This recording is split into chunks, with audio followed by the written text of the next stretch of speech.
আৱিষ্কাৰ কৰিছিল? পিষ্টলি।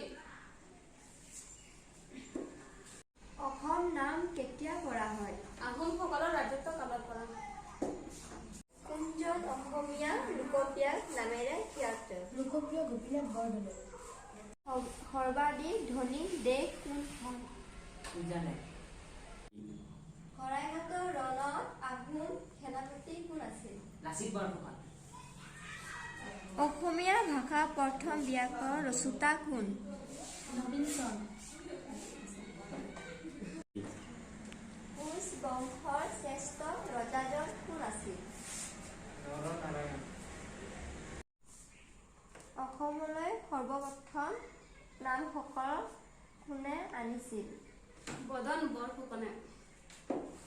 অসমীয়া ভাষা সাহিত্যৰ জনক কোন? কোনজন অসমীয়া কলাগুৰু বোলা হয়? জ্যোতিপ্ৰসাদ আগৰৱালা। শ্ৰীমন্ত শংকৰদেৱ।